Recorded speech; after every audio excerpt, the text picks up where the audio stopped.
you know it? Hello, everyone, and welcome to Around the Ring, episode 278. I am your co-host, Justin Hensley, and joined, as always, is my co-host, Steve Long. Steve, how's it going? It's going well. How are you? Pretty good, pretty good. It's a Monday night, Yeah, Monday night. Time Ended for my- Monday Night Raw. Yeah, not watching that. Nah, I may watch it later in the week, but I don't know. It depends on how much I want to. I ended my work week and started my school week. Tomorrow, school starts, so I have a non-stop schedule, which is exhausting. And Okay. yeah. So, what has been going on with Punkalotto? Let's see. So last week's episode was with Ian Miller of the band Kowloon Walled City, Skank and Pickle, Redemption 87, like a ton of other bands he's been in. Yeah. And we talked about the band X and their album Wild Gift. And then coming up, That's an interesting choice for that band. what do you mean? The record? Yeah. Or the record by that particular band. Well, I mean, the Punk Lotto Pod rule is I assign the year and they choose the album. So he used the year. Gotcha. But yeah, it's not my favorite X record, but yeah. And then coming up this week, Dylan and I will be talking about the Reverend Horton Heat's first full-length album, Smoke 'Em If You Got 'Em. It'll just be me and him. Very cool. But what's going on with what's Around the Ring? That's the show we're on now. Yeah, I don't know. Well, last week we talked about. Let's see. Yeah, last week on Rogue One Radio, we talked about Chapter 4 of the Book of Boba Fett, which was titled "The Gathering Storm." And tomorrow night, we will be recording live, as always, and talking about Chapter 5 of the Book of Boba Fett. And I'd be remiss if I did not mention the podcast going on, being put on by our friend Dave Brown. Mm-hmm. He has a podcast dedicated to examining the career of musical artists through the lens of 5 of their songs. It's called One Band, 5 Songs. Last week, he did an episode on Dag Nasty. And apparently social media does not understand what the word underrated means. But he actually just dropped, earlier today, an episode about the Beastie Boys. I haven't got a chance to listen to that yet. I haven't either. I actually just saw the notification right before recording that a new episode dropped. Same here. So yeah, I'm looking forward to listening to that one. Yeah. In any case, I did want to let everybody know that we are part of the Red 5 Podcast Network. Lots of podcasts on there. I think they're up over 30 now. A lot of material for you to check out, Star Wars related and not Star Wars related, of course, because the show is not a Star Wars show. But they've actually got a music show on there now, I think, if I'm remembering correctly. And then there's a lot of other, pop culture type websites where they talk about movies and TV shows and stuff like that. Yeah. A lot of really good stuff on there. Absolutely. I wanted to do something a little bit different during this segment. Just kind of shout out some of the wrestling podcasts that you listen to. Kind of give them a little shout out. And the first one I want to shout out is All Things Elite, which is put on by the Social Suplex Podcast Network. And that is co-hosted by the former co-host of Around the Ring, Floyd Johnson Jr. And Austin, I can't pronounce his last name. I think it's Shumowitz. I never can get it right, but hopefully I didn't butcher that one. How about you? Do you have one in particular you'd like to shout out? I follow a lot of the big names. Probably my favorite show is the We Watch Wrestling podcast, hosted by Vince Averill and Matt McCarthy, and it's really good. They're both stand up comedians, so they take a more comedy, Okay, observational take on professional wrestling, which is really really fun. I love that show. cool, very cool. Another one that I listen to that is also more AEW centric, or it is AEW centric. They don't really talk about any other promotion. Is Elite POV, and that is put on. They've got three hosts: Kyle, Phil, and Jackie. Um, and I think they are also weekly, just like we are. Yeah, they're weekly, and I think they're a YouTube. I don't watch it on YouTube. I just listen to it after the fact. But I think they actually do it as a live YouTube thing. I have one more I wanted to shout out too. They haven't really posted an episode in a while, but there are 14 episodes of it. It's called the Bad Light Podcast, and it's probably the most unique wrestling podcast I've ever listened to. So it's a podcast about wrestling photography. So it's hosted by a guy named Michael Watson. He's a wrestling photographer Okay, he has amazing work, and he literally only interviews other wrestling photographers, and it's interesting. so cool and inventive. The friend of my show, Punk Lotto Pod, Zia Hilty, was on the very first episode, who is she's a phenomenal photographer. She is actually most famous, I probably at this point, for taking the original Orange Cassidy photo that was on the first Orange Cassidy shirt of just, him holding, the thumb. Yeah. Yeah, her photo is the original photo. That one's since been replaced by another. The newer one is a newer photo by another photographer. But yeah, it's a really really neat podcast. Unfortunately, there's only the 14 episodes, and there hasn't been any in about 2 years. Well, It's since an October 20. interesting. Yeah, that is an interesting slant Yeah, on it. it's really cool. It's really cool, and like you find so many really great wrestling photographers through it. Yeah. So who are very So active. So I should probably know this, but is Punk Lotto and Around the Ring the only podcast you do? yeah, we have the Okay. Patreon on the Punk Lotto, but yeah, Oh that's yeah, it. you do that. Yeah, you do a lot of those in there. And, that's cool. So I I mean, couldn't I've handle got. anymore.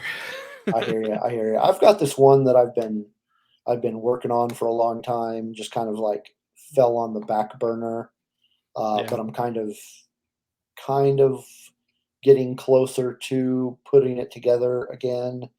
I kind of reformatted it a little bit, but not by a whole lot. It's actually a music podcast. Uh, I keep meaning to do it, and I do some. I got the two podcasts like you. I don't really have a whole lot of time for it, but I'm Yeah. gonna try to make time. It's probably not going to be a weekly thing. It's probably going to be just whenever I get around to it because there's going to be a Yeah. lot of research involved. Um, and it's called Punk Rock Road Trip, and I think I've talked to you about it Hmm. before, but it's taken kind of a little different slant than I originally envisioned, but kind of the same. Have you ever heard of or watched a show? I think it was on the Food Network called Diners, Drive-ins, and Dives. Oh yeah. Oh yeah. Guy Okay, Fieri. okay. It's amazing how many people have never heard of it, and I'm like, how can you not heard of that? So essentially, my idea is I'm going to take a virtual trip around the world. Uh, each episode will be a different city, and I'm going to talk to somebody from that city and have them on the show with me. And they're going to be kind of the tour guide, and they're going to walk me around the punk rock scene of that city. and then we will play bands from that city on the show. So the way it's looking now, it's probably there's a chance it may be a Spotify only Yeah. thing, just for ease of putting the music together. Yeah. But that could change too. Anyway, all right. Well, that's enough of that. Do we got any news this week? Yeah, we got a couple little pieces of news. You know, it's funny. All the big news that happened this week kind of spun out of the shows we're going to be talking about. Um, but there were a couple things I thought that would be worth talking about. So up first, the NWA has announced the Crockett Cup is happening again, which is their tag team tournament. And I'm pulling it up the exact dates right here. So it's set for March 19th and 20th in Nashville, Tennessee. And the Crockett Cup is kind of this legendary, I guess legendary is the way to describe it. It's a tag team tournament that they've run for years. Named after Jim Crockett Promotions. Yeah. So currently they have announced a couple teams. So La Rebellion, who is the current NWA Tag Team Champions, will be in it. The Briscoes, who are the Ring of Honor and the GCW Tag Team Champions. Not anymore. Oh, that is correct. The I guess this Briscoes article are was not the GCW champions. That is right. They lost that to Matt Nick Tremont Gage. and Nick Gage. Yeah. The British Invasion, which is Nick Aldis and Doug Williams, and Strictly Business, which is Chris Adonis and Tom Latimer. Not familiar with the last team, but I recognize the names. But they're the first 4 teams announced, and of course there will be more announced as well. But yeah, NWA. NWA's back on YouTube again, and I haven't watched any of the new stuff. Their roster seems much smaller. So they left YouTube and went to where? They went to Fightful, or Fight. Excuse me, Fight TV. Because I stopped. I kind of stopped watching after they left YouTube. Yeah, because I don't want to pay for another. Right. But there was some interesting stuff on there that I was watching. I like that old podcast that I did. Crap, what was the name of it? I only did like 2 or 3 episodes. Punk Rock and Pinfalls. I actually covered NWA quite a bit when I was doing that. But yeah, that was a fun promotion to watch. Had one of my favorites on there was Aaron Stevenson. Yeah. Otherwise known to WWE folks as Damien Sandow. Mm-hmm. And that's actually where I first saw Thunder Rosa. Yeah. That's where I first saw her. Yep, and that's where I first saw Strangely. Although, okay, I think it was the first time I saw Eli Drake. But I could be wrong about that. You never saw him in Impact before? I might have seen him in Impact. Was he in Impact the same time Nick Aldis / God, what was his name? Magnus. Oh yeah. I don't know if he was. When I was watching it, it was during that period where it was Global Force Wrestling for a minute when Jeff Jarrett bought it and changed the name, and he was in Impact before it changed names to that, during the name change and after. It was like around when like Penta, the Lucha Brothers were in there. Okay, maybe not. Was this pre or post Dixie? Post Dixie. I don't. He may go back further than that, but when I first started seeing him was the post Dixie era. Yeah, I don't think I saw him on there. I do remember seeing Nick Aldis on there though. I saw him a lot during the broken Matt Hardy era of things. Okay. Yeah, I saw a couple of those, but mostly just to see them. I didn't really watch that show religiously. Oh yeah, Drew McIntyre was there when he was the Drew Galloway, his Oh, reinvention. that's right. That's right. So cool. So they're gonna do. So they're back on YouTube. Maybe I'll start watching it again. Yeah, they've got a couple episodes up. Yeah, and then so Crockett Cup. That's cool. Yeah. So ROH announced they're doing a Hall of Fame. Mm-hmm. Yeah, that's pretty cool. Yeah, I'm Ring of Honor wondering Hall of Fame. if that was motivated by the creation of the Independent Wrestling Hall of Fame that just happened over the GCW weekend. But I mean, I think it's worth having your own Hall of Fame. For sure. Yeah, I mean, especially with the impact, no pun intended, that our ROH has had on independent wrestling. Yeah. I mean, that's kind of going to be the real independent wrestling Hall of Fame in a lot of ways. But as part of that announcement, one of the first inductees has been announced, and that is the Briscoe brothers. Yeah, that makes perfect sense. They're the current tag team champions in Ring of Honor. They were, I think, Jay Briscoe was on the very first Ring of Honor show, so like they have a very long history of being with the company.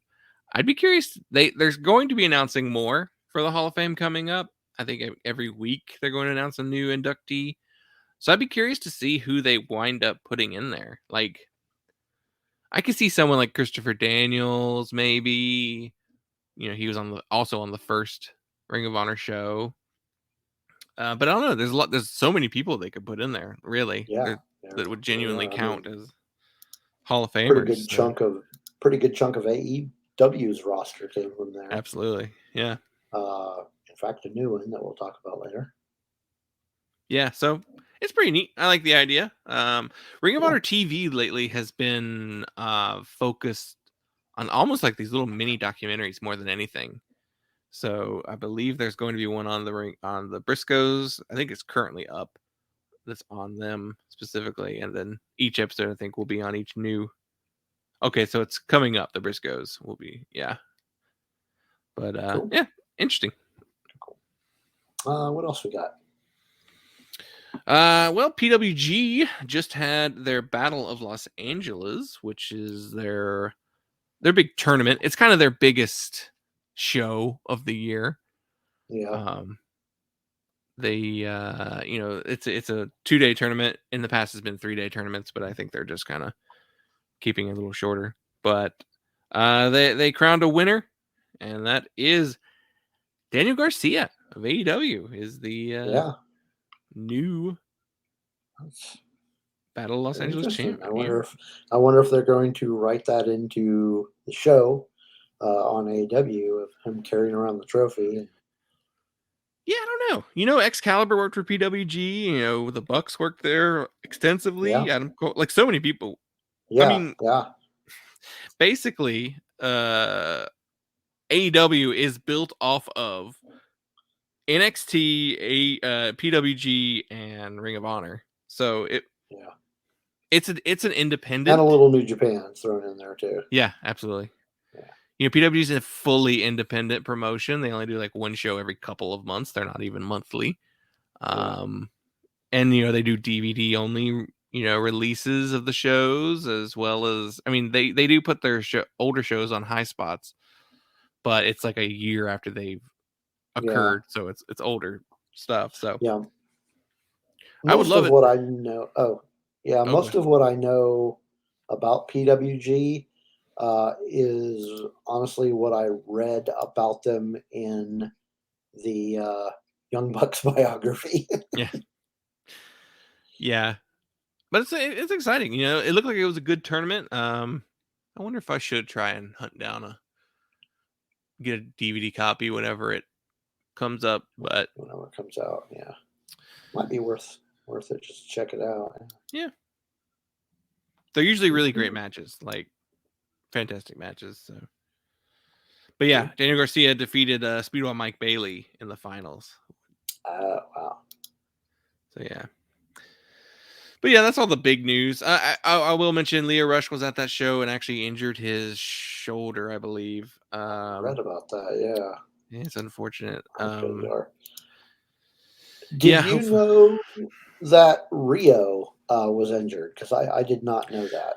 Yeah, I saw that headline too. She, but I think she broke her shoulder or something along those Something like lines. that. Collarbone. She broke her collarbone. Yeah, she went back to Japan. Yeah, yeah. I mean, I'm assuming she'd rather go home and recover at home than Yeah, you know stay here in pain. But yeah, unfortunately. So hopefully speedy recovery to her. yeah. Hopefully. Cool. Well, you want to talk about some of the shows we watched this All week? right, let's talk about some wrestling. So we've got Dynamite and Rampage to talk about, and then we had a little thing called the Royal Rumble on Saturday. And then we're going to close things out tonight with our top five. Or actually, do you want to do our questions before our top five?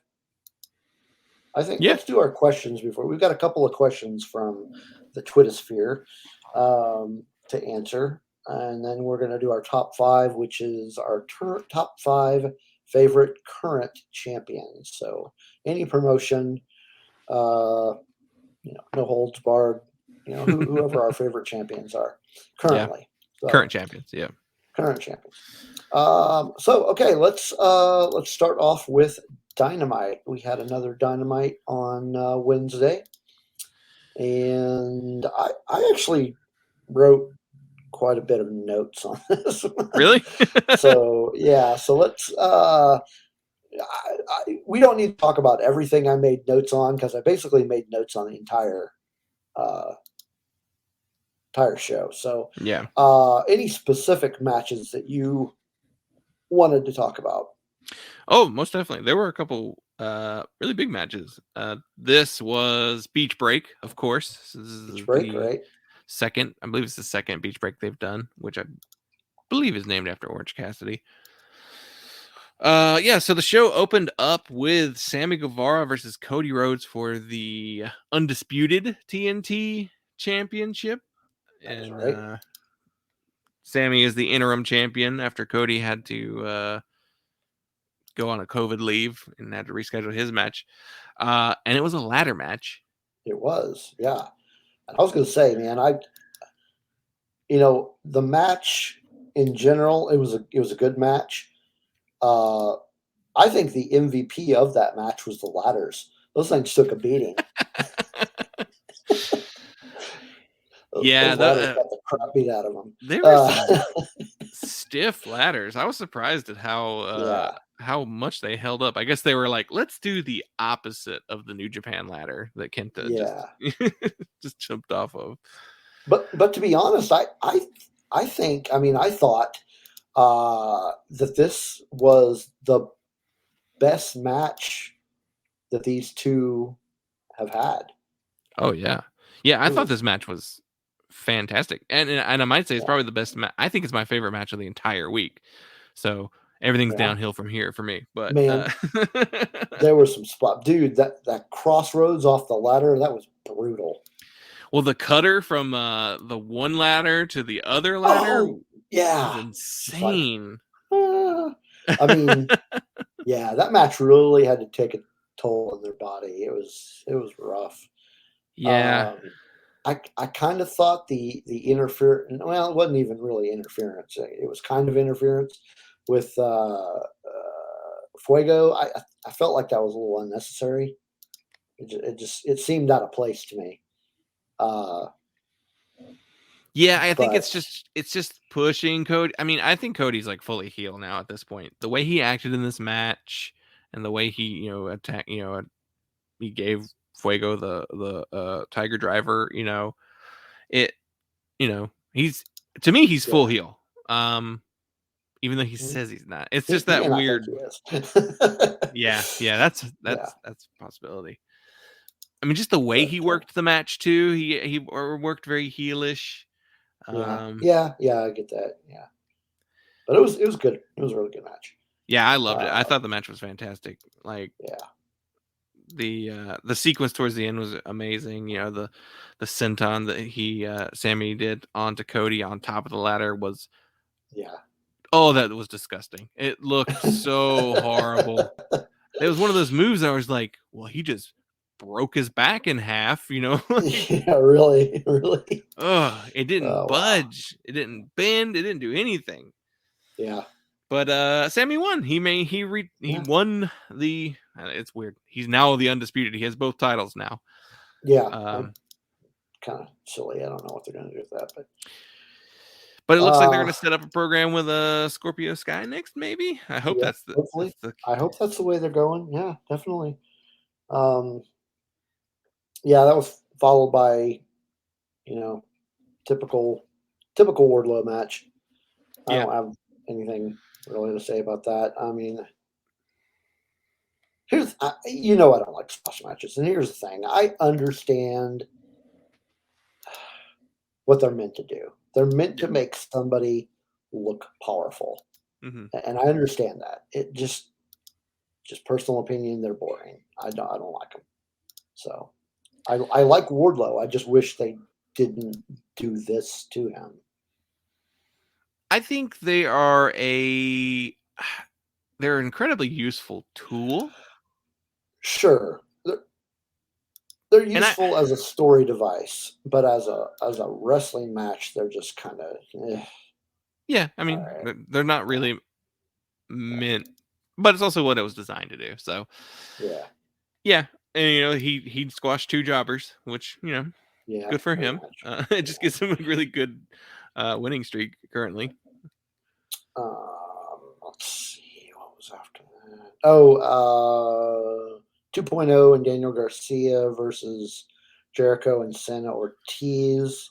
I don't really have much to say about that. I mean, there was No. really nothing incredible about the match, really.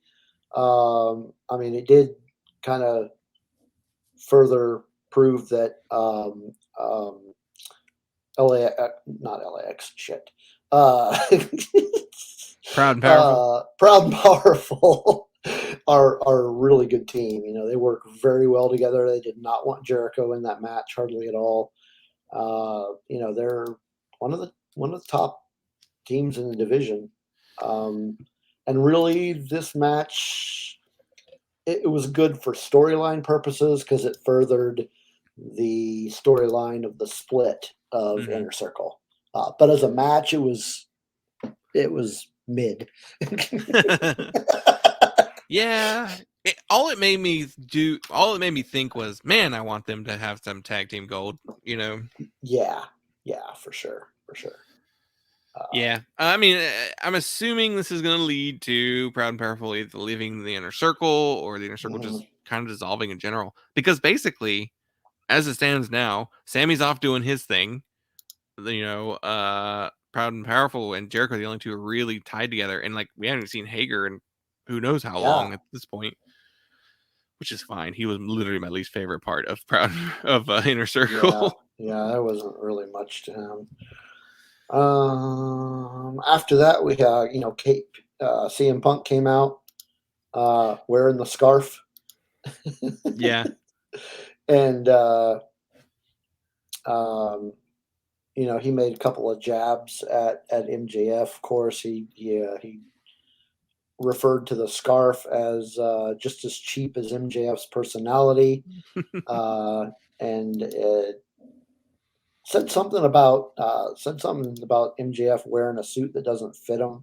Yeah. He basically just came out did a promo that jabbed at MJF for a while, and of course then MJF's music hits, out he comes. CM Punk wanted to fight, and MJF's like, Yeah. no, He was fully dressed, to wrestle. He had his gear on. He was ready to yeah, yeah, go. He was like yeah, saying that like I'm tired of waiting. Let's do this now. Of yeah. course, MJF comes out and he's wearing his suit, so clearly he's not Hmm. ready to wrestle. Yep. That doesn't fit him apparently.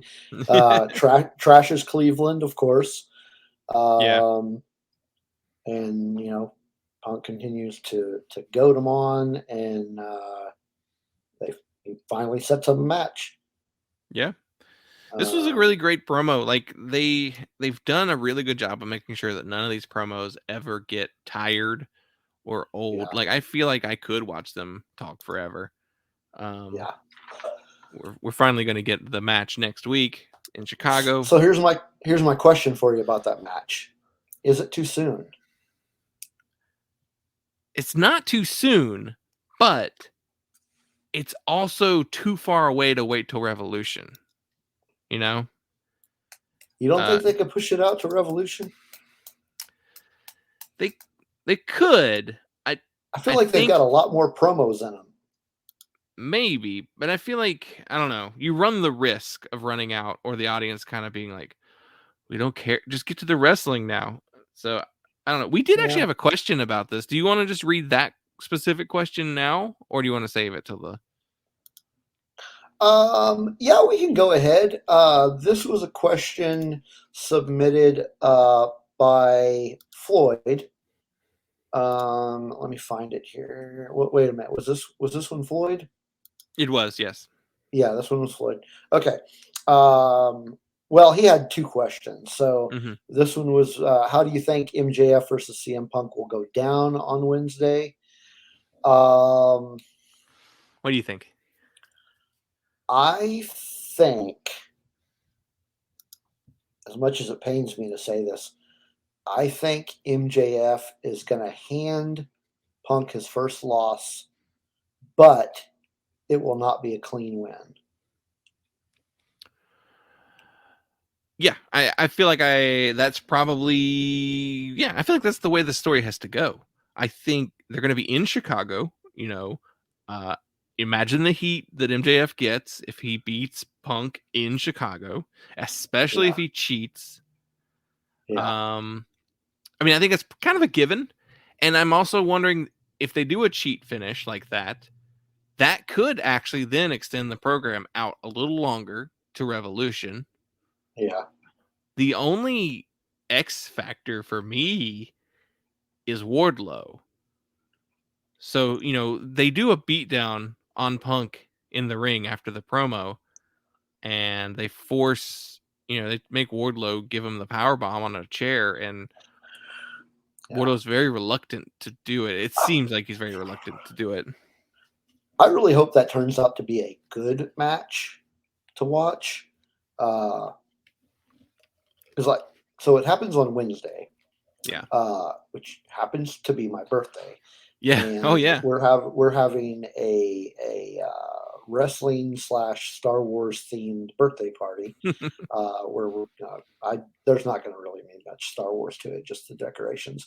But we're going to sit around and watch Dynamite that night as my birthday party. So I'm like, yeah, that's all I need. Because she's like, my wife was like, what do you want to do for your party? I'm like, I don't know what you guys are going to do on Wednesday night, but I'm going to watch wrestling. So she was like, well, why don't you invite some people over to watch wrestling? And I was like, all right, let's do that. Yeah. So I think Dave's going to be there, and I think Floyd's going to be there.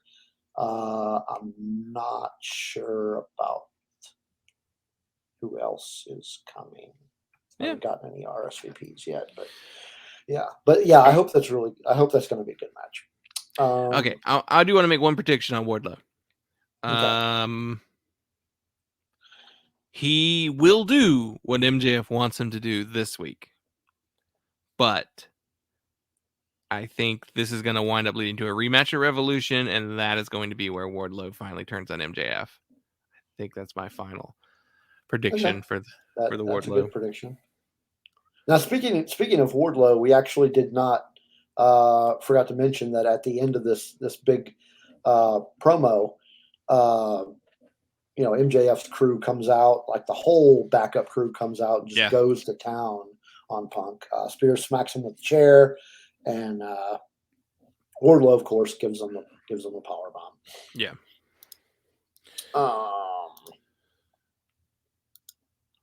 Let's see the rest of the matches. Well, we did get an announcement right after that Moxley and Anthony Bowens are going to wrestle on Rampage.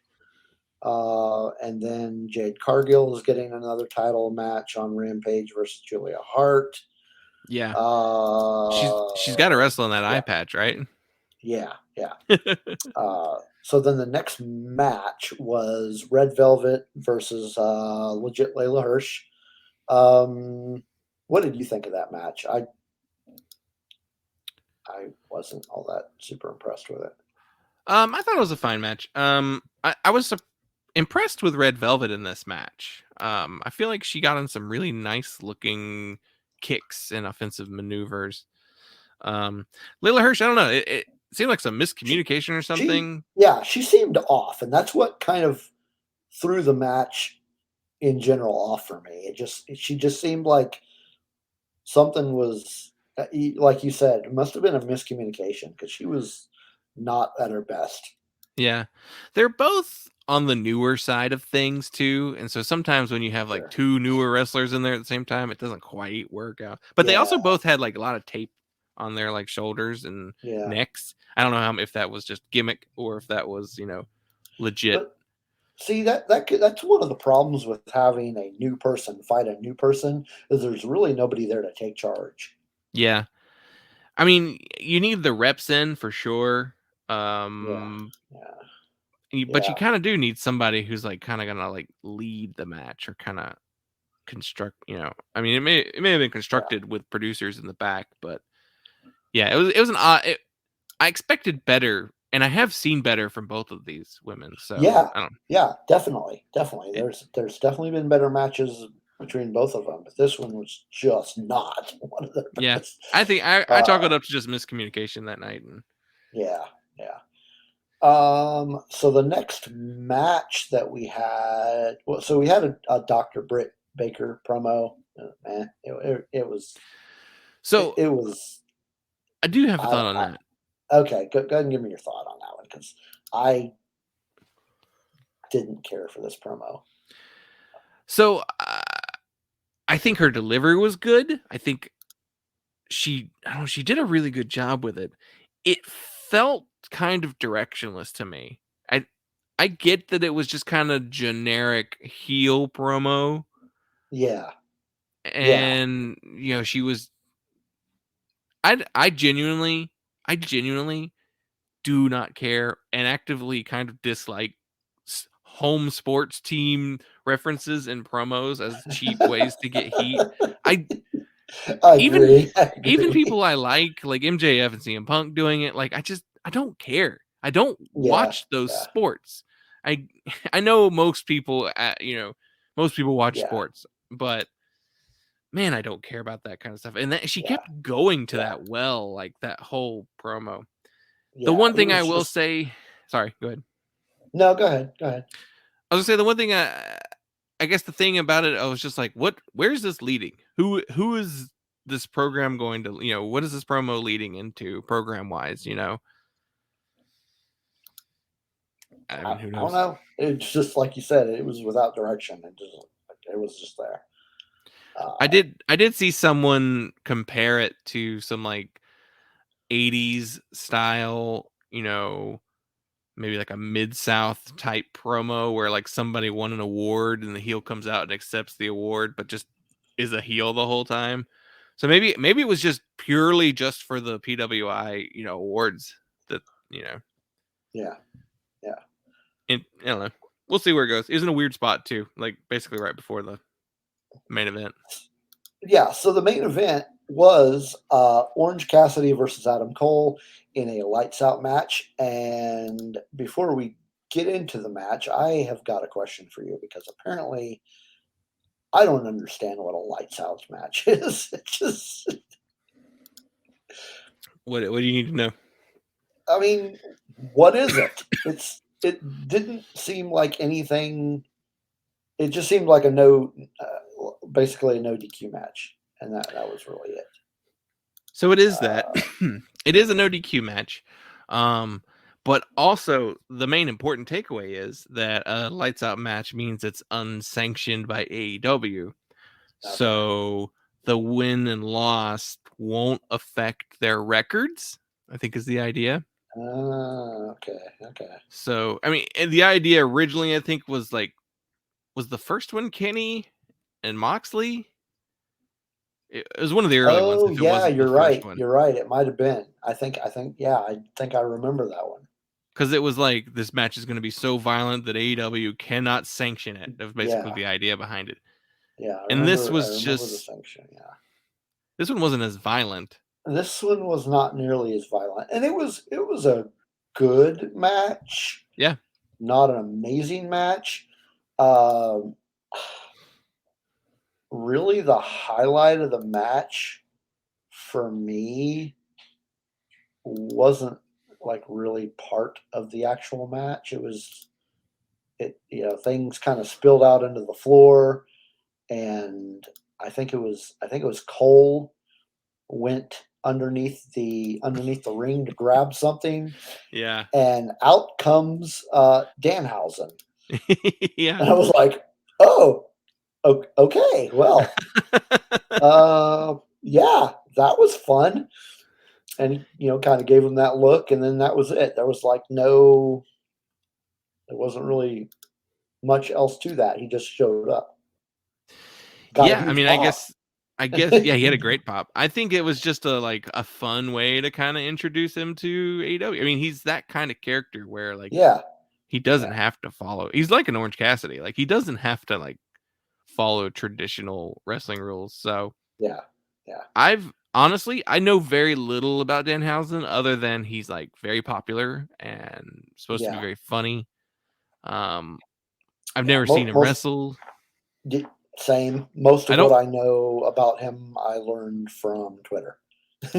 Yeah, like, and I don't really even know like some of his. Like, I know he has like, catchphrases and things that he does regularly, but Yeah, um, I'm looking forward to actually really getting to know Danhausen. I want to know. I do want to know what like his whole deal yeah, is. So yeah. What's I'm the excited. big deal? Yeah, yeah, me too. Yeah, I kind of want to know what the big deal is, but yeah. So that closed. I mean, do you have anything else to say about the match itself? I thought the match was good. It was a nice little, Orange Cassidy showcase. They named the show after him, and he got the win. Unfortunately, it doesn't affect Adam Cole's record, which I don't know. I don't I don't think Adam Cole losing.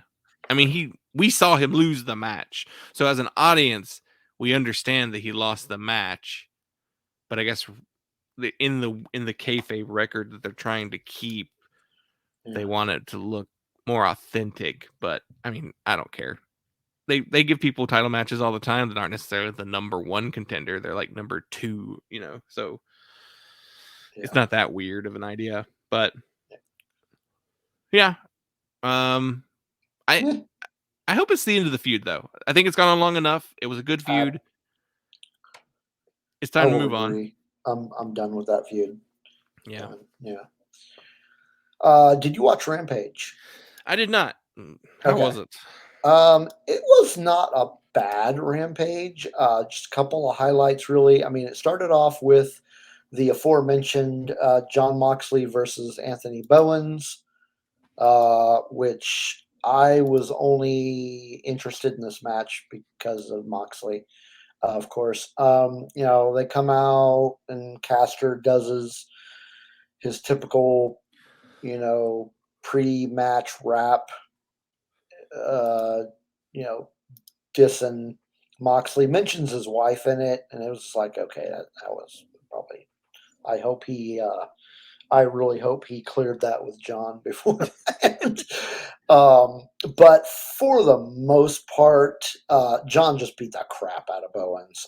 It was not nearly as um, short as I thought it was going to be. It actually did go quite a ways. There was a lot of near falls, actually on both sides. But it was pretty. I mean, it was Moxley being aggressive, and I mean, pretty much beat the crap out of both of them. Because when Castro tried to get involved, Moxley would just knock him out of the ring. Um, there was a thing at the end where um, uh, Castor was. Man, I'm trying to remember. I didn't write notes on Rampage, so a lot of this I could be wrong. But from what I remember, Bowens, Castor was distracting the ref, and Bowens grabbed the boombox. Mm. And then, I'm pretty sure it was Audrey. I think it was Audrey that was the ref. I'm pretty sure it was. And she saw him with the box, and she was taking it away. And while she was dealing with that, Bowens ran over to the corner, and Castro got him some some chains Yeah. that he wrapped around his hand, and he went to go after Moxley, and to no avail. Moxley caught him ahead of time and got him out with. Oh, no! Maybe I think it was Caster that had the. God, I can't remember who had the chain. I think it was Bowen that had the chain, because he was actually in the fight, and he tried to take out Moxley, because at the end Moxley ends up knocking out both of them. Like he takes out Caster, and then right after he takes out Caster, something was going on. He takes out Caster, and then right after that hits Bowens with Paradigm Shift and pins him. Yeah. So it was a much longer match than I expected, but for the most part, Anthony Bowens got the crap beat out of him. See, after that was Brock Anderson, Lee Johnson versus FTR. Actually, it was not a bad match. Lee Johnson is pretty impressive. But so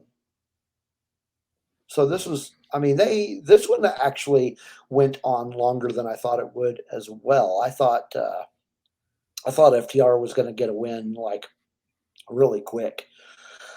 They did take the pin, or deliver the pin. That is, Lee Johnson and Brock Anderson lost, but it took them a long time, and not after a lot of back and forth. I mean, it was not a one-sided match at all. Uh, Brock Anderson got some really good stuff in. He kind of looked like his dad a few times Yeah. from back in the day. There was a segment toward the end, outside the ring, where Arn took Tully out. But it was a decent match. It was a decent match. I don't see enough. We don't see enough of Brock Anderson and Lee Johnson. So I think this might be a team to kind of pay attention to as well. I'd actually like to see these two guys in a match against the Gun Club. I was going to say the Ass Boys, but I was like, who are they actually? Oh yeah. Or Matt Hardy was calling them the Ass Boys. Yeah. Yeah, the Ass Boys. But yeah, no, I'd like to see these two teams in a tag team fight and see how that goes. And They then probably. I mean, unless you've seen every episode of Dark, they may have actually they had might one. have actually. Yeah, I don't watch Dark nearly as much as I want to. No. Next match after that was Jade Cargill versus Julia Hart. So it was okay. It was I think it was Bleacher Report maybe that gave it a C rating, Mm-hmm. and I can agree with that. It was not great. It was not as good, as at least as far as Jade Cargill goes. It was not as good as the match she had the previous week. Yeah, I mean, I didn't see the match myself, so I don't know. And I don't really know Julia Hart's where Yeah, she's at in her experience as it, well.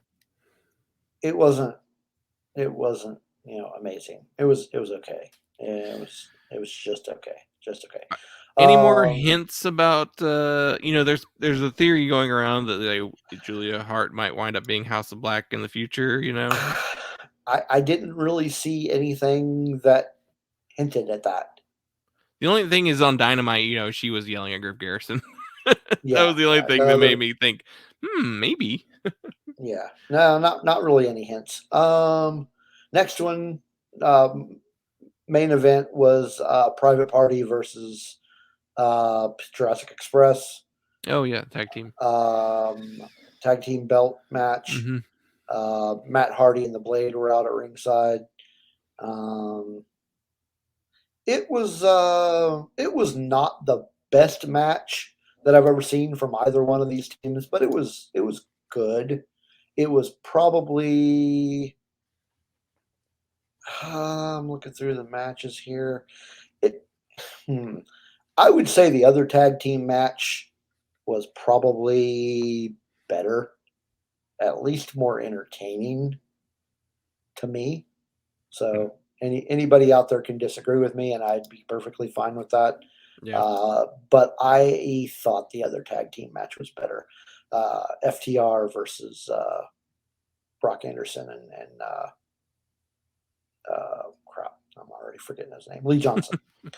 I am always I really do apologize to everybody out there, but I often mistake Lee Johnson for Lee Moriarty, and vice Doesn't versa. help they're both named Lee.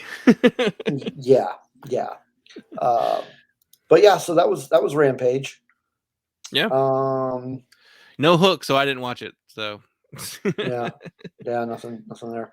I actually did watch Raw. I don't really want to talk about it, yeah, generally speaking. let's Um, not. but I just to say it's the first time that I have watched WWE since I want to say like late 2017, maybe early 2018, Yeah. maybe. But yeah, first time I'd seen it, and yeah, which leads us in our next topic of discussion, and that is the 2022 Royal Fumble. I mean Rumble. I wanted. Okay, so Dave sent his thoughts, didn't he? He did, yeah. Let's play that first Yeah. before we Let's hear get into Dave's our thoughts own. first This because is Dave's thoughts on. and you muted yourself. Yeah, sorry, Steve muted himself. He's putting together the file over there. Yeah, Dave also watched the Royal Rumble, so he sent his thoughts Well, over. actually, what happened? Am I back? Yeah, you're here. Okay. Now I actually did accidentally pull my mic cord out. Well, because I was trying to move something. Okay. Yeah. So this is Dave Brown's Royal Rumble thoughts. Hey guys, so I know I said that I was going to try to join you tonight for the recording of Around the Ring, but it turns out I am unavailable. But I did want to drop you some real quick thoughts on the Royal Rumble since I actually watched the show. It wasn't good, wasn't horrible. It was just kind of there, and it was relatively boring, even on double speed. And the thing I think that really just stands out most of all is how bad of a job this company has done to build up anyone credible at all. And it doesn't bother me things like Brock Lesnar winning the Rumble. I think that's fine. He's one of the best things they actually have going on. Because it's funny, you watch this thing, you watch all these people come out who should be a big deal, and they just don't feel like it. Even like Matt Riddle, who was apparently going to be the original winner, he was dumped like a jabron by Brock Lesnar, probably because he talked so much shit about Brock over the years, and Brock was just like, screw you, and threw him out. So, yeah, it's a sad state of affairs. You've got, two major companies in this country. One that knows how to build up people, and one that absolutely does not. And the one that does not still is making money hand over fist. It's really gross. But that's all I really had to say. Be safe. Yeah. Yeah. So Dave didn't care for the Royal Rumble. What do you think? I Just didn't in care the for it show in either. general. I didn't care for it either. So I thought it was a big hot mess. I guess my opinion is it was fine. So okay, here's what I mean by that too, though. I don't regularly watch WWE. I don't like their No. presentation. I don't like that they refuse to build new stars, like very much similar things that Dave has said. I don't like Vince McMahon's booking. No. And we have a question about that too. So yeah. we'll get to that. So, but overall, maybe because when your expectations are so low, I wasn't disappointed because I had no expectation that it was going to be anything greater, you know? Like, the booking decisions were the things that I had the biggest problem with, of course. But, I don't know. It's the WWE. They do what the WWE does. So, I don't know. Maybe... You're right. I mean, I wouldn't say that I had high expectations, but as far as pay-per-views went, I generally liked when I was watching the promotion on a more regular basis years ago. I actually liked the Royal Rumble more than I liked WrestleMania in a lot of ways. It was a fun thing to watch. So I didn't have high expectations, but I was like, it's Royal Rumble. It's gotta be good. Yeah. But it was not good at all. And unlike, I mean, I think you had told me, did you watch both of the Rumble matches and that was it? So, okay, I watched a little bit of Seth Rollins versus Roman Reigns, and I watched Bobby Lashley versus Brock Lesnar in both Rumble matches. Yeah. Seth Rollins versus Roman Reigns, that was boring. No big surprise that Roman Reigns kept the title. I was not impressed. I was happy to see him wear his Shield outfit and do the Shield entrance. I thought that stuff was fun.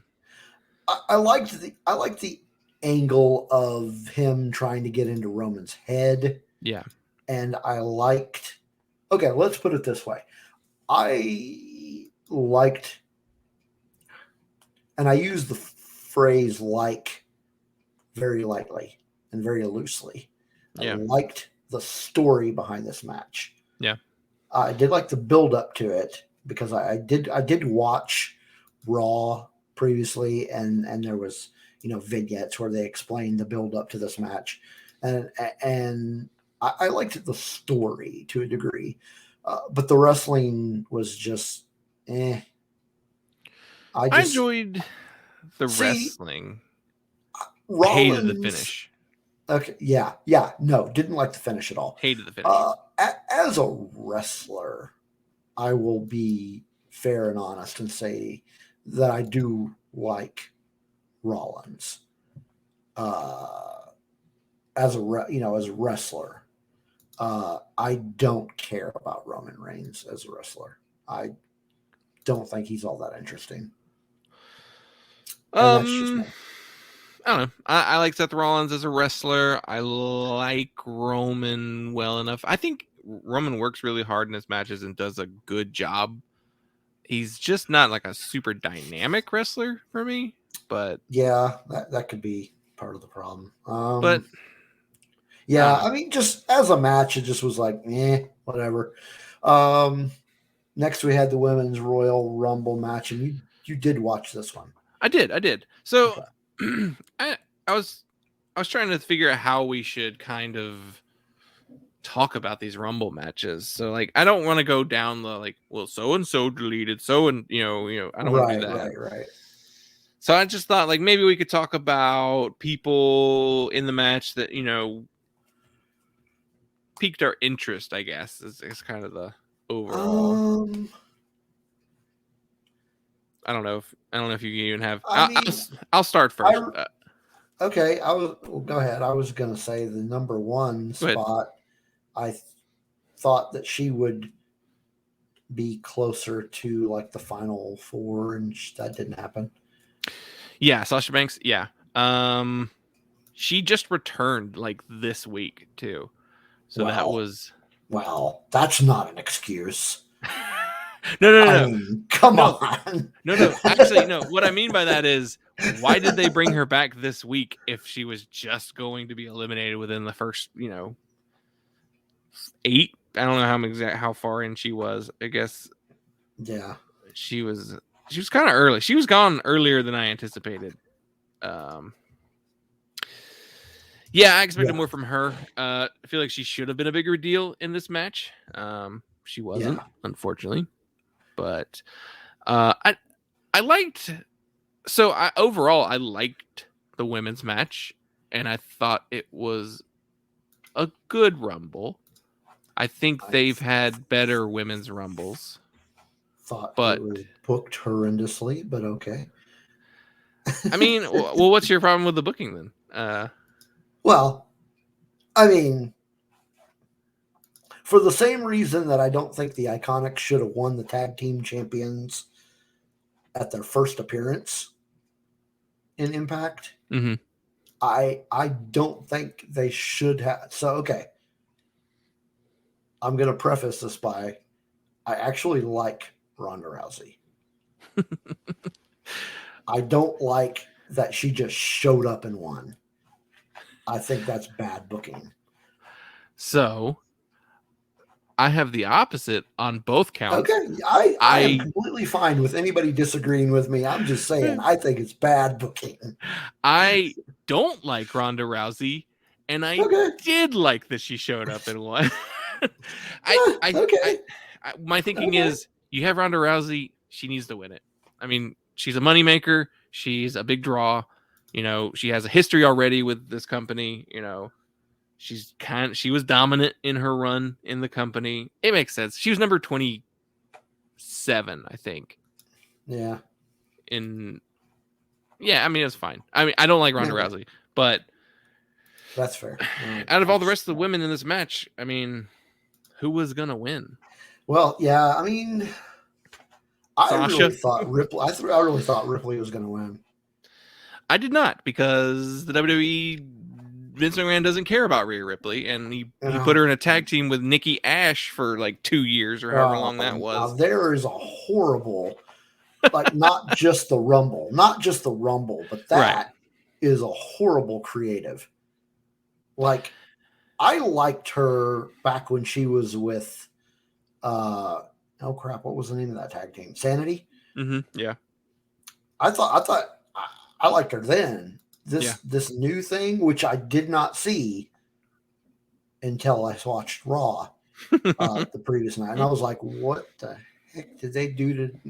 Oh my gosh, is that Nikki Cross?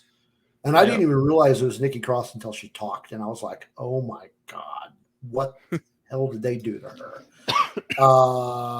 So yeah, no, I would not have put her in the final. In the final. That's horrible. Yeah. I mean, what did you think of Mighty Molly making an appearance there? That was interesting up until the time she got knocked off her ass by Nikki ASH. Yeah.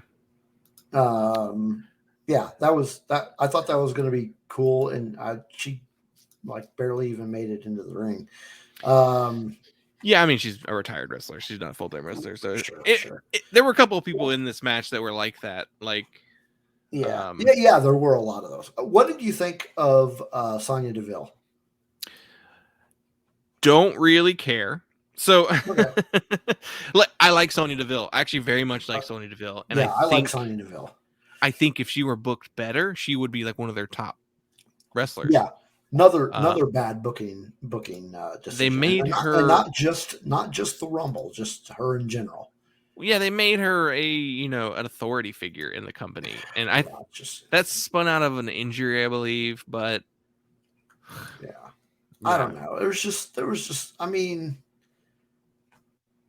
I just thought it was bad booking, just in general. I mean. And this could just be me. I don't want to spend my whole time dogging on WWE, but it's just not. They're just not good. I'm sorry. Things I liked. I had a couple things I liked. Melina coming out and getting like emotional, like that was a nice little thing. I mean, she got kicked out of the match almost immediately, but yeah. It was nice to see her, and she got this. You could tell it kind of overwhelmed her a little bit, but it was nice seeing her. Let's see who else. Logan. So Sarah Logan came in, Yeah. and I thought, I was like, wait a minute, didn't they fire her? They did. And then so she's there, and then she started to get emotional with Liv Morgan. Liv Morgan, yeah, and that looked like it was going to be a good emotional point, and then she got knocked out like immediately by the Bella Twins. I like the Bella Twins. I loved seeing Brie come out and do the yes chant.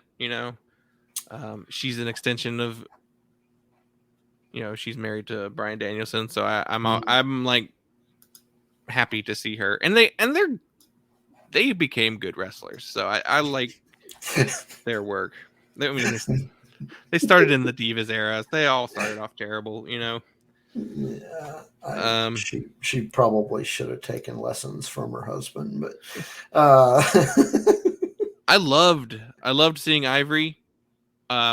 Weird that they went with the right to censor version of Ivory, but also it worked because I liked that she like basically cut a promo the entire way down to the ring and out of the ring. Like she just kept going the whole time, even when she was being thrown out by Rhea Ripley.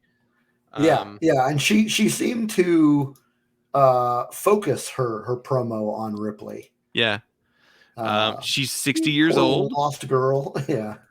She's looked at me. I mean, I imagine it was very much like when Vicky Guerrero appeared in the Rumble, the first women's Rumble, and it was very much just like she's in it, so you see her, and then they gently knocked her over the top of the rope, and so. But also got the final entrant of the Royal Rumble was Shayna Baszler. Yeah. So I like Shayna Baszler a lot. Yeah, I do. I thought it was a little odd choice for the last entry. I thought it would be more. I don't know. I thought the last entry would be a lot more interesting, but she was part of the 4 Horsewomen with Ronda Rousey, so it makes perfect sense to me why they put her there. I think it would have been more interesting to have made Ronda the final entry. I guess then that would have mirrored the next Rumble match a little bit too much. Yeah, that's true. I don't know. Everybody seems to think that this is going to be Ronda Rousey wins the Royal Rumble, and everyone thinks that it's going to be Ronda versus Charlotte at WrestleMania. I would have guessed Ronda versus Becky, but they had the more interesting rivalry. Yeah, I don't know.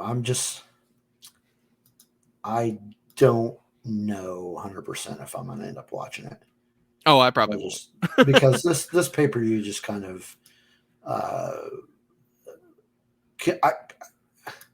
deepened my loss of taste for this promotion. I mean, I thought the women's Rumble was fine, and the men's Rumble was. Oh God, it was worse. The men's Rumble was worse, but also I don't know. Like I said, my expectations were. Everybody said it was really boring, and it probably it was because it was all tag. It was all just tag teams. I mean, that's really no real surprises, no real like the biggest surprises were. I guess we just talk about the men's Rumble now. Well, I mean, there was another match after. Okay, that's probably worth talking about first. So was it? It was the Raw Women's Championship between Becky Lynch and Doudrop. Did you watch any of that? I did not. I don't remember most of it. I'm pretty sure I kind of checked out about 4 or 5 minutes into it. That was also the match where part of the arena caught on fire. Yeah. And I found out about that after the fact because that's how much I wasn't paying attention to this match, which is odd because I like Becky Lynch, but this match just bored me. Well, I love both of these women, and I had no interest in watching it. See, I didn't even know who Doudrop was. I didn't know who Doudrop was until Raw. The former Piper Niven. She was a Scottish wrestler, worked at ICW, NXT UK. Yeah. The next match was the WWE Championship between Brock Lesnar and Bobby Lashley. Generally this speaking, big snore fest. it's a Brock match. The indie exactly. We will. No, we don't need to talk about Brock Lesnar and what I think of him. No, I'll just get heated. The ending was kind of interesting, where Paul Heyman turned on Brock and basically cost him the match. Yeah. Roman came out and speared him and so that hit was him with... so that was kind of interesting. But the match in general just yeah, it's fine. It's a Brock match. Like I don't like Brock matches in general, but match after that was another one that I checked out on. I didn't even watch that at all. Beth Phoenix Edge, to be Miz honest, and Maurice. Phoenix Edge versus Miz. I wasn't interested going in because I don't know how much hate mail I'm going to get for this one, but I actually don't like Miz. I never liked Miz, so I just don't care about him. I like Miz. I think he's an effective heel, and his I was watching there was that little revival for the Miz as far as promo work, where he was basically him and Bryan Danielson had a feud before Bryan Danielson was cleared to get back in the ring. That stuff was really interesting, I thought, and but yeah, he does his job well and has been doing it for a long time. Fair enough. You're getting worked, man. If you don't like the heels, you're getting worked. No. It's not that I don't like him because I don't like. I don't know. It's just it's a not like of him in general. Not like his character or anything. I just don't like him. I don't think he's as good as everybody makes him out to be. He's just not interesting. Doesn't entertain me. So moving on. Men's Royal Rumble match.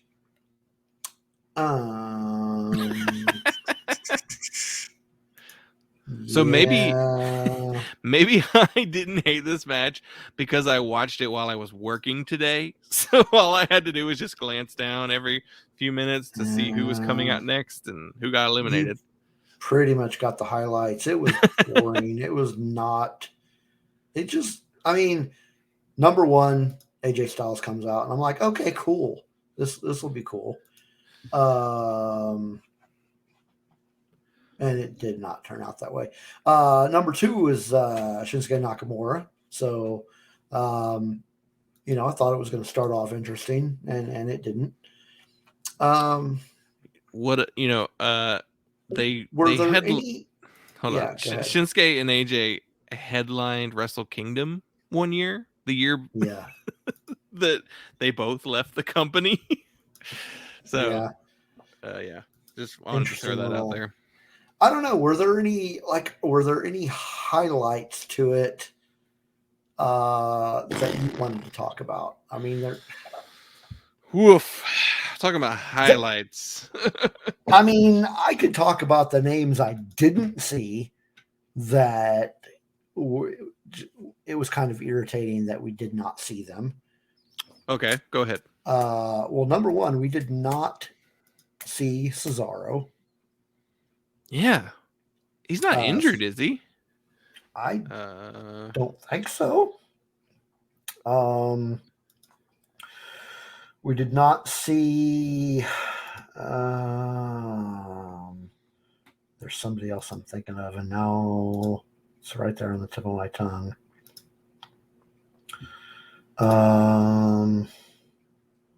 Oh, okay. Cesaro's injured, so that's why he's not. He wasn't. Okay, well that makes sense then. Why he wasn't in there? That's just. Okay, he has a spinal injury. So. Oh man, that sucks. Yeah. I'm trying to think. There was somebody else that was not in there that I really thought should have been in there. And the Cesaro one obviously makes sense. Finn Balor. Finn Balor wasn't in there. Yeah, that's an interesting one too. Finn's not injured, is he? I feel like a lot of these answers are going to be they're injured. I mean that's kind of disappointing. Actually, I don't know. I don't see anything that says he's not injured. He is out of the country, however. So he must have been back in Ireland. Huh, interesting. Well, why couldn't they just brought him back? I mean, I would have rather seen someone like, I mean, obviously we couldn't see Cesaro now that we know the answer to that. I would have rather have seen somebody like Finn Balor than I don't know, Bad Bunny. You know what? Bad Bunny had probably one of the best nights in the Rumble. He did fine. He did fine. He had way more to do in that match than almost everyone else in it. And that's shameful. Yeah, that is shameful. Yes. Oh, and let's talk about something else that's shameful. The biggest botch of the night. And I'm not saying this because I'm trying to throw shade on the guy because he's one of my favorites in the company. But what the hell happened with Kofi? That had to have been a botch. Yeah, I think it was a mistake. I think he was going to do his typical Kofi doesn't touch the ground thing. And like one of the funnest things about the Rumble is watching him do his thing. And I was like, wait, what? Okay, that had to have been a mistake. Yeah, what I think happened is he got thrown too fast. Like I think he just hit it too hard, and that's why his feet slipped. It was very disappointing. Very disappointing. Yeah, I mean, there were some names that I was like, okay, this is going to be cool. I want to see. I want to see stuff happen. Like Bobby Roode was in there. Oh, they're not doing anything with Bobby Roode. I understand that. I'm just saying, for my own personal taste, who I like to see. Right. Sami Zayn was in there. He got the Johnny Knoxville spot. Yeah. Ricochet was there. He was, I guess. Yeah, he was there, and then he wasn't. Right? Not by much. Yeah, he wasn't in there long. Dolph Ziggler was there. Man, you're like naming everybody I forgot was even in the match. Typical. Sheamus was there. Yeah, I remember Sheamus coming out and his buddy, Ridge Holland. I don't know his deal. Kevin Owens was there. Ugh. And he got eliminated by Shane McMahon. We'll get into that. We'll talk about that. Okay. We'll talk about Shane McMahon. And that's not even, let's just say for sake of argument, it's precipitated by one of the questions that was asked us. And Drew McIntyre, who I actually thought was hurt. But it turns out he was not nearly as hurt as I thought he was, which is great because I like Drew McIntyre. Very happy to see Drew back. But, last entry, Brock Lesnar comes out, and I'm like, oh, God. Yep. Yeah. I mean, you knew it was going to happen. He lost his title. They're setting up Roman and Brock in Mania. Like, it was going to happen. Yawn. I don't know. I remember, I had made some comments on Twitter after watching this, and there was some back and forth on, well, why did you watch it in the first place? I'm like, yeah, you'd think I'd learn. But it's the Rumble. Yeah, it was the Rumble, man. I wanted to watch it, but yeah. The men's Rumble was bad. Kevin Owens was probably my biggest disappointment because it's just like, why'd you re-sign him? If you're not going to do anything with him, why did you? I mean, why bother? Yeah, and that's the thing. I remember we're sitting there and we're watching it, and I was talking about it to my wife about how Kevin Owens signed. I'm like, they either paid him a crap ton of money to re-sign, or they're going to push him in a big way. So when I saw him enter the Rumble, I was like, oh, maybe he's going to get a WrestleMania match. Nope. No. The final 4 of the match was Brock Lesnar, Drew McIntyre, Shane McMahon, Matt Riddle, and Bad Bunny was number 5. Poor Big E. Man, they did Big E dirty. Just, poor Big E. I feel so bad for that guy. Yeah, I don't know, man. I didn't expect it to be good, but I guess the biggest thing is no surprises. No blast from the past, no NXT people, like nothing. No Hurricane appearance, like nothing. Like, Yeah, it's just disappointing. And I shouldn't be disappointed. I knew what I was getting myself into. Well, do you want to do the other question we had? Yeah, I think we've got a couple more. Oh, okay. I haven't seen the other questions, so I only know this other one. So let's finish up with with Floyd, the rest of his question. Yeah. His was, who do you think would be the best opponent for Bobby Lashley at WrestleMania?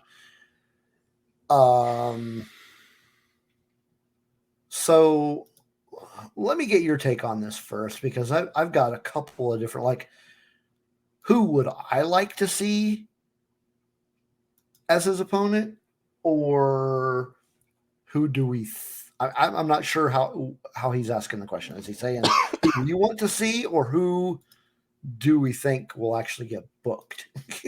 Who do you think would be the best opponent for Bobby Lashley? So that's probably more of just like who you would like to see, I guess, is kind of, or who do you think would just match Bobby Lashley the best? I have an answer. I have no idea. I don't know. I'm gonna say Big E. I think Big E should be the one. Big Get E, his title back? Yeah, Big E is the one who beat Bobby Lashley last time. Now that was a Money in the Bank cash-in after Bobby Lashley had already wrestled a match and was injured in his match. So I would like to have Big E have a redemption match with Bobby Lashley, just a straight up, planned in advance. We're having this match, I think it would be a well done match. There's a story there, and maybe we can give Big E something back. Do I think that's what's going to happen? Probably not. Yeah. I mean, I don't think he's a good match per se, but I would have liked to have seen Kevin Owens in there. But yeah, I could see Kevin Owens in there. I don't think they're a very good match, but yeah, I don't know. Sorry, Floyd. I don't really have much of an answer for you on that one, as I don't know, other than Roman Reigns and Brock Lesnar, I don't know who would stand toe to toe with him. Shane McMahon.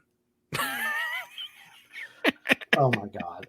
But no, I will agree with yours. I had not thought of Big E, but because I thought after that one title they were done pushing him. I mean, they probably are. I mean, if history is showing itself, they're done with him. Yeah. Just like they were done with Kofi. They moved him back to SmackDown. So that's the thing that annoys me. They moved him back to SmackDown. Bobby's on Raw. So I don't know what that means now. I don't even know who's on Raw now. So I don't know. So here's the other question that we got. This was from Darth Papa Bear. With what we're hearing about wrestlers not being happy with the situation, what's your view on Shane McMahon putting himself in the Rumble, Elimination Chamber, and WrestleMania? And do you think this will affect any contracts coming up for renewal? Let's start with the first part. What do you think about Shane McMahon booking himself in the Rumble, the Elimination Chamber, and WrestleMania? Is he booking himself? I don't understand this question. Is Shane I don't McMahon... know. Isn't he the book? Isn't he one of the bookers? I don't know. I've not heard that he is. It all funnels through Vince McMahon ultimately. Well, then let's for purposes of the making the question more coherent, what is your view on Shane McMahon being booked in the Rumble, the Elimination Chamber, and Yeah, we'll say that. WrestleMania. Regardless of whether he booked himself or not, Vince approved it. So we'll just go with that angle. Why? He's not a wrestler. He's not a real wrestler. Like, I get it. He's probably wrestled. He's wrestled more matches than me. But and he's wrestled a Sure. lot of matches, unfortunately. He has. And he's had some good matches. He has. He's not terrible. And I almost wish that he had just gone and been a real wrestler the whole time. That's probably what he wanted, but Vince probably didn't let him. Yes. But with all of the releases, this is the best you got?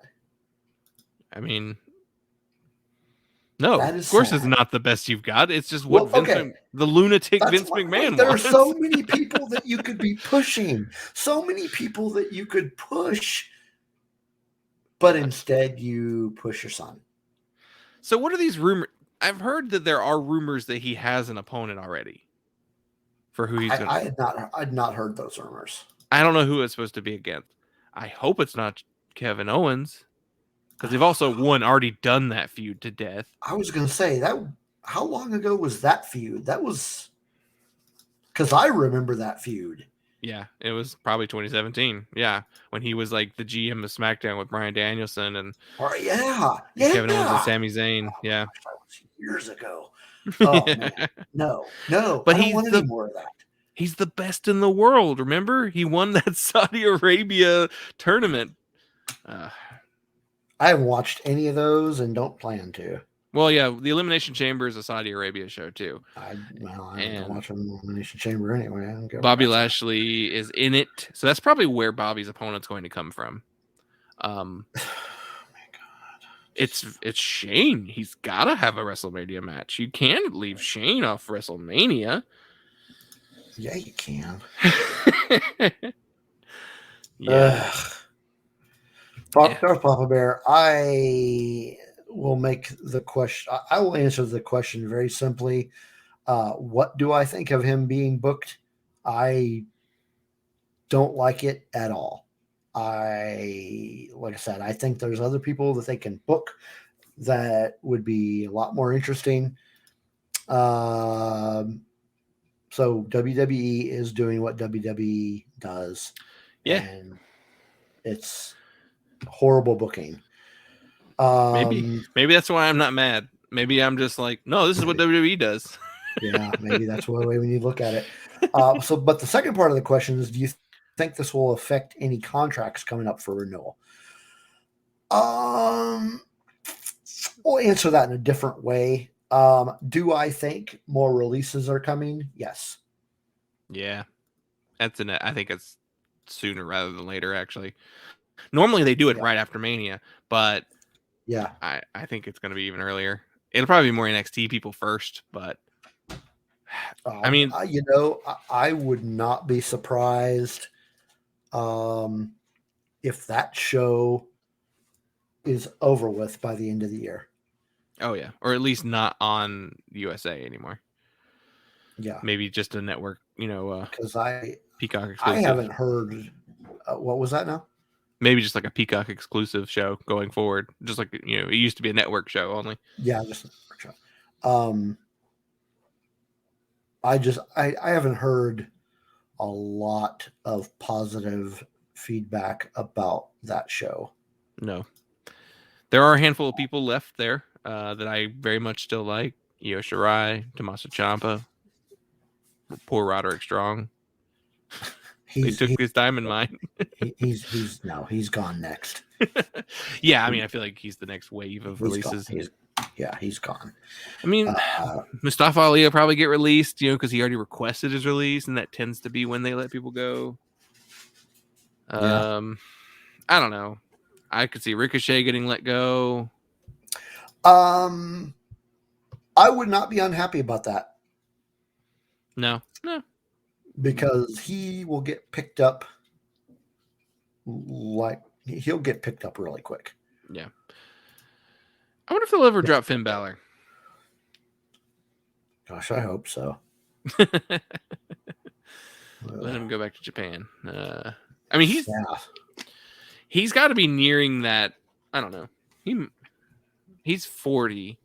So there's a chance Oh yeah. he could be doing the Shinsuke Nakamura retirement thing, like I'll just retire in this company because AJ Styles is probably going to retire in that company.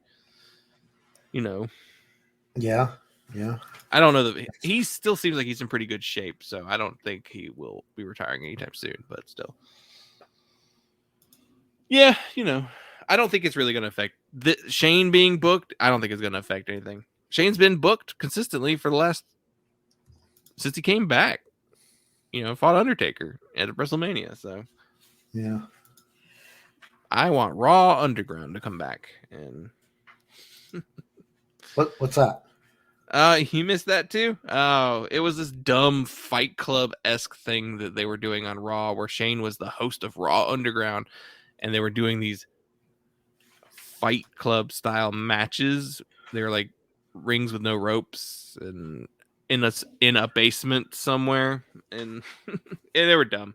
That's where Omos came from, I think. Oh, okay. Yeah.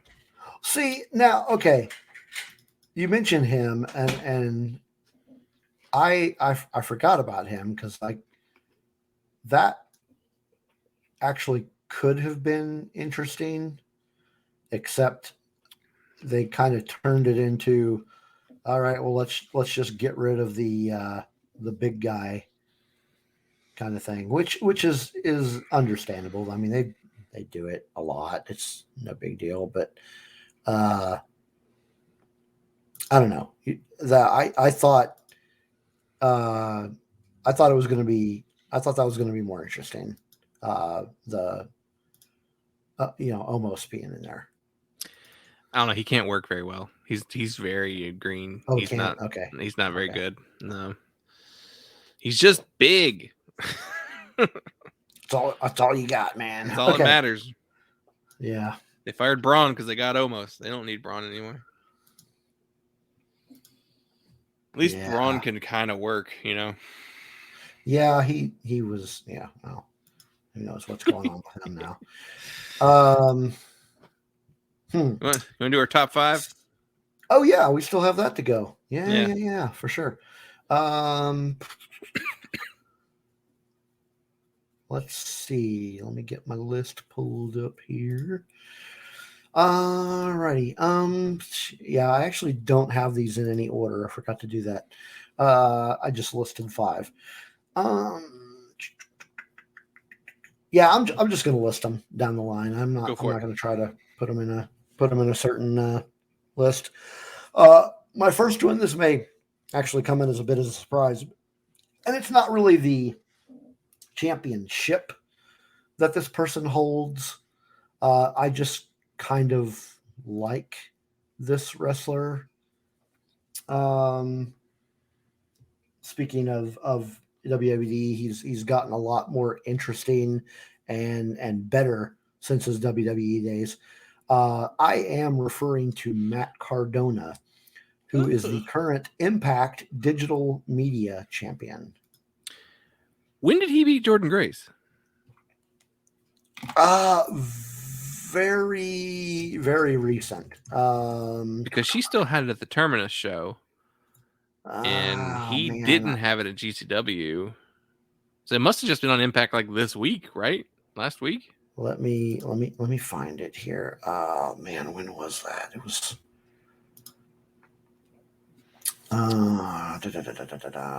current champion.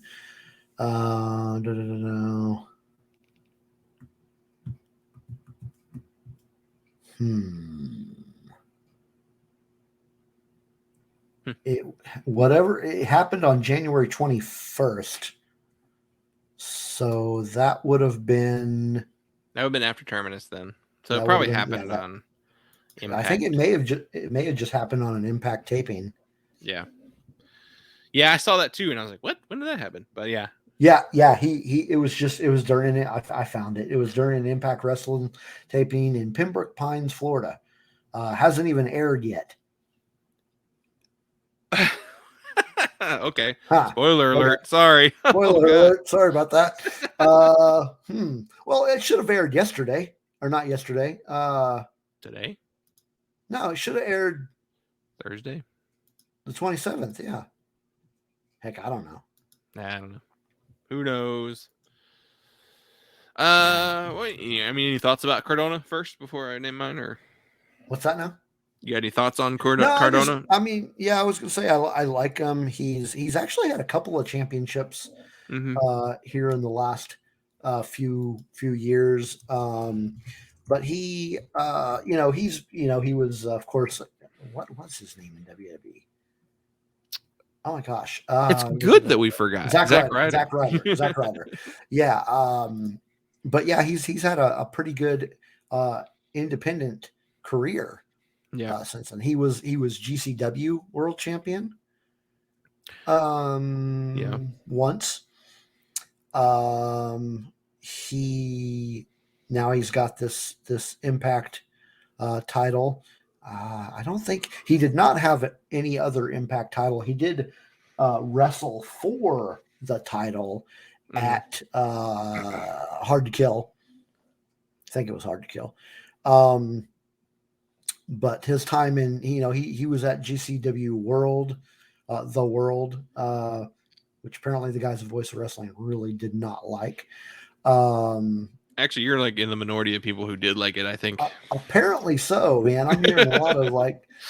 I'm okay with that though. Yeah, I'm okay with that. I don't care. I'm good with that. Yeah, that's pretty much all I've got to say about it.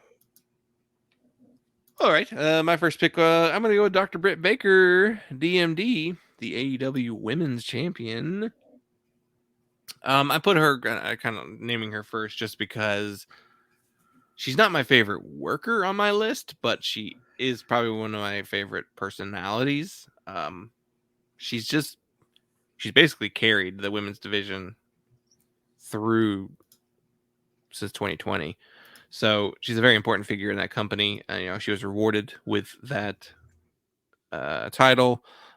She had one of the best matches of last year with Thunder Rosa. So, yeah, I mean, I think we're probably coming up within the next, I don't know, maybe Revolution, the end of her run as women's champion. But I don't know, we'll see. But she's done really good work since carrying it. So, yeah, not a bad, not a bad choice. My second one, actually, I'm gonna leave him for last. Okay, so as much as neither one of us seem to like this promotion,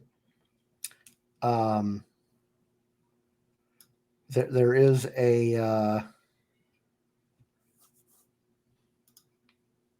champion in this promotion that I actually do like, and we're referring to the promotion we've been talking about for the last few minutes here. But I am referring to the current Raw Women's Champion, Becky Lynch.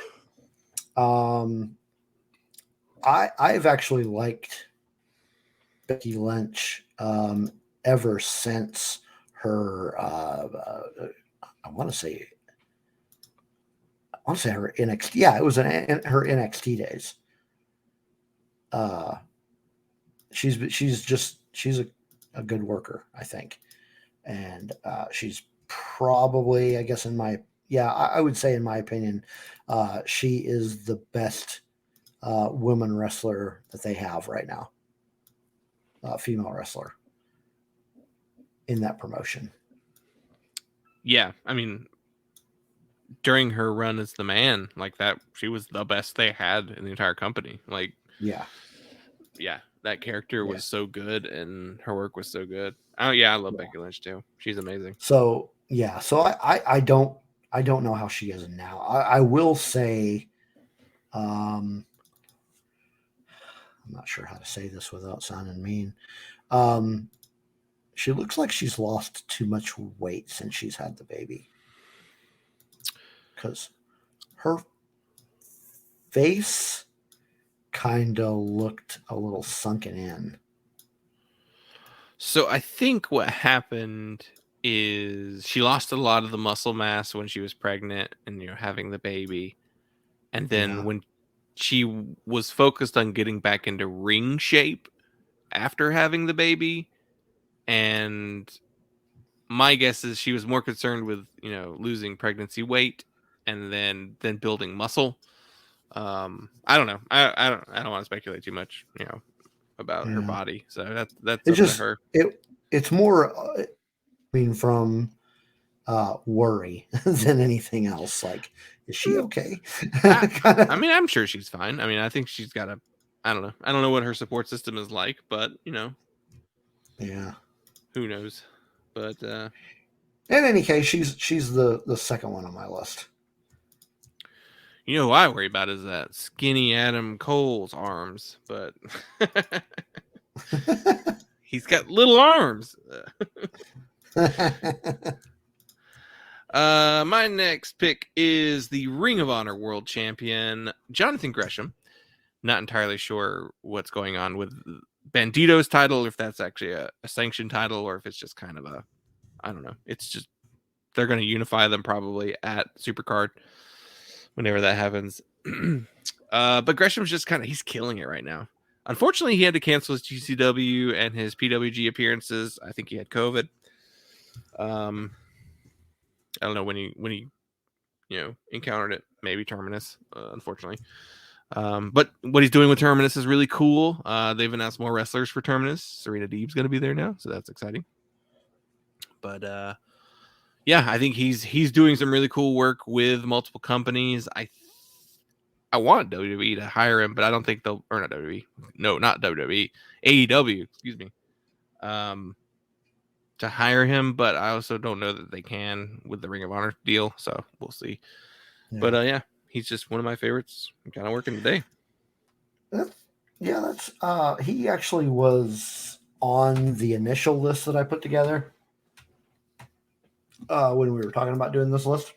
Yeah. Which spoiler, just nothing behind the scenes here. Interesting information. We actually came up with our top 5 right before we started recording. Yeah. Yeah. We're running out of top 5 ideas. Yeah, pretty much. My initial list, he was on there. It just didn't end up on the final list. Let's see. I did Impact. Okay, my next one is the current AEW World Champion, Adam Page. He had quite a run trying to get there. Mm-hmm. Quite the feud with Kenny. And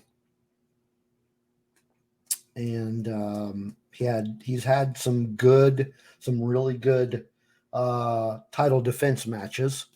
Both of them, of course, with the Red Dragon. Or the American Dragon, not the Red Dragon. What am I thinking? The American Dragon, Bryan Danielson. And then he's got another title defense coming up against Archer. And we actually don't know when that's going to happen, but 2 weeks. It's not this coming week. I think it's the week after. It's going to be a Texas Death Match. Okay. On Dynamite this week, they did that little video package, and then they said that they surprised Hangman with it's going to be a Texas Death Match, and his face was just like, what? Yeah. Yeah, he was on my short list too. Yeah. Okay. I narrowed him just slightly off the list, but yeah. My next pick is El Hijo del Vikingo. He is the AAA Mega Champion. We were talking about him right before we recorded. Yeah. He's probably one of the most exciting wrestlers in AAA right now. Yeah. And his match where we watched his Triple Mania match where he won the championship. Fantastic match. I love that match. It was so good. And that was a good match. Yeah. He's just an amazing wrestler. Yeah. Of course, they put one of their top titles on him. So yeah. He was on my initial list as well.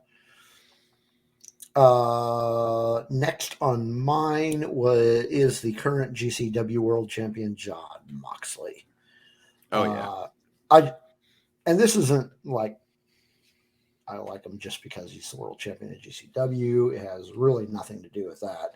Yeah. Just the fact that I like Moxley, and he was quite instrumental in kind of carrying the AEW promotion through the pandemic, and really got to give him props for that. And then just as a human being, what the very little you do know about him, you can't not like the guy. Yeah. I don't think you can. I mean, if you can not like the guy, props to you. Or, I don't know, something, whatever. Yeah. I don't know. More power to you. More power to you, I guess. I don't know. He's good. Anybody that can make that sort of thing public, just to just kind of let the people out there know that they are human beings, and everybody, even superstars like him, have problems and need help. Yeah. My next pick is the IWGP United States Champion Hiroshi Tanahashi. I know you're a little annoyed at him for beating your man Kenta, but yeah, you can say that. He did not make my list at all. I think you're selling Tanahashi short, though. He's one of the greatest baby faces of the last decade. So he was the ace of New Japan, the top guy for years and years. So I just love the guy. Just over in general, his character, his personality, as an actor. I've watched the film that he starred in. Just great. He's one of those guys that's just like, he's got to retire soon. Those knees have got to be killing him, but he keeps going. He keeps making it somehow. Still having amazing matches. That's fair. I just, I mean, the grand scheme of things, I don't dislike him. He didn't make my list because he took the title from Kenta, and that's unforgivable. I'm sorry. He would have been on this list had he not lost that belt. Yeah. My final one, if you want to call it the number one, you can do that. But this one is the current IWGP World Heavyweight Champion. I'll butcher his first name, so I'll just say Okada. My number one pick is also Kazuchika Okada. Yes, Okada is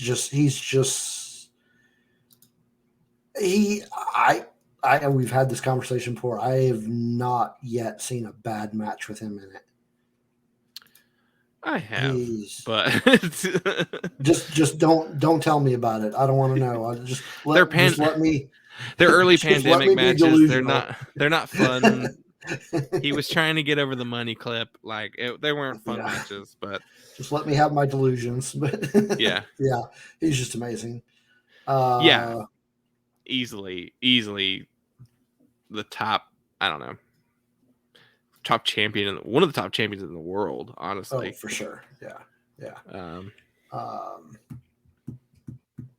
He had some good matches at Wrestle Kingdom. Mm-hmm. Had some really good matches at G1.